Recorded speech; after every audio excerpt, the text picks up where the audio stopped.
Welcome to அம்மாஸ் Kairuchi. நான் இன்றைக்கி ஒரு ஸ்நாக்ஸ் பண்ண போகிறேன். கிண்ணத்தப்பம். அதுக்கு தேவையானது அரிசி ஒரு சின்ன கப்பு. இந்த கப்புக்கு ஒரு கப்பு அரிசி போட்டிருக்கேன். 1/4 கப்பு சிறுபருப்பு போட்டு ஊற போட்டு வச்சுருக்கேன். 1 மணி நேரமாக ஊற வச்சுருக்கேன். கொஞ்சம் கிஸ்மிஸ் வச்சுருக்கேன். கொஞ்சம் முந்திரி பருப்பு வச்சுருக்கேன். 2 கப்பு நாட்டு சர்க்கரை வச்சுருக்கேன். 1 கப்பு சாதம் வச்சுருக்கேன். 1 கப்பு திருவின தேங்காய், 1 முட்டை, 3 ஏலக்காய். இது என்ன செய்யலான்னு பார்க்கலாம். அரிசியை இந்த மிக்ஸி ஜாரில் போட்டுக்கிடலாம்.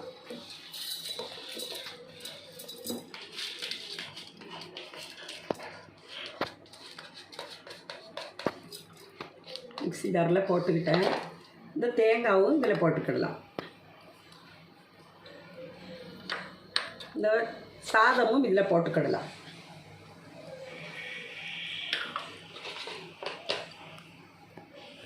கொஞ்சம் தண்ணி ஊற்றிக்கலாம். ரொம்ப ஊற்ற வேண்டாம், பச்சரிசி தண்ணியாக போயிடும். கொஞ்சம் போல் ஒரு 1/4 கப் அளவுக்கு ஊற்றிக்கிடலாம். இது மிக்சியில் நல்லா வச்சு அரைச்சி எடுத்துக்கிடலாம். நல்லா அரைச்சிட்டேன். நல்லா பட்டு போல் அரைச்சிடணும். இதில் இந்த முட்டையை போட்டுக்கிடலாம்.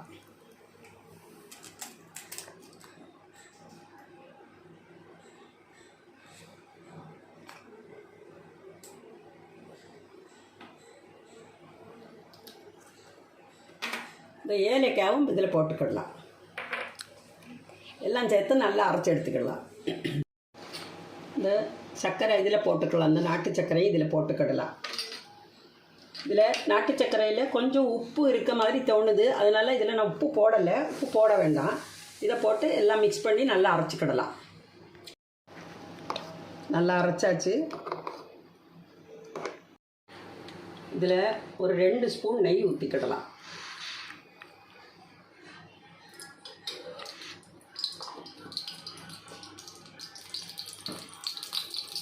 இந்த முந்திரியும் இந்த கிஸ்மிஸும் இதில் இந்த வறுத்தாச்சு. இந்த நெய்யை எடுத்து இதில் ஊற்றிக்கிடலாம். எந்த பாத்திரத்தில் வைக்க போகிறோமோ அந்த பாத்திரத்தில் இந்த நெய்யை போட்டுக்கிடலாம்.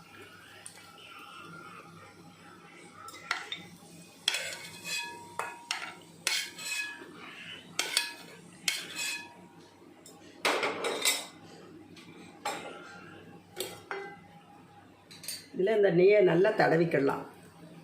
இந்த பாத்திரத்தில் தான் வைக்க போகிறேன். இந்த நெய் தடவிக்கிடலாம். அதில் இந்த மாவை போட்டுக்கிடலாம்.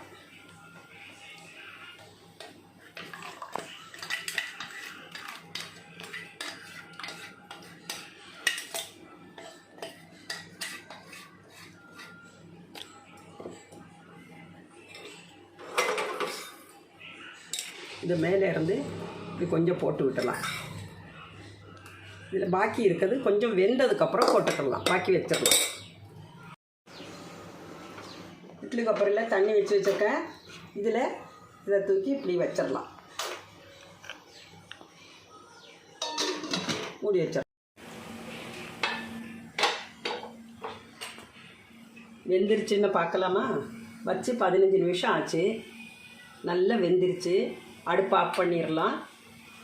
கொஞ்சம் தணுக்கட்டும்.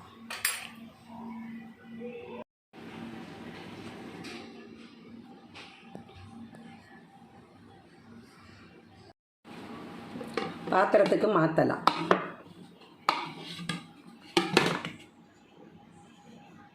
ஆஹா, சூப்பராக வந்துருச்சே.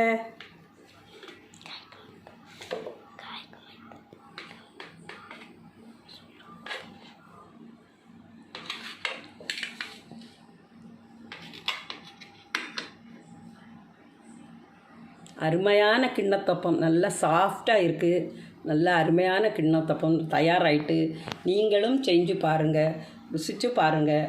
இந்த வீடியோ உங்களுக்கு பிடிச்சதாக இருந்தால் சப்ஸ்கிரைப் பண்ணுங்கள், லைக் பண்ணுங்கள், ஷேர் பண்ணுங்கள், கமெண்ட் பண்ணுங்கள்.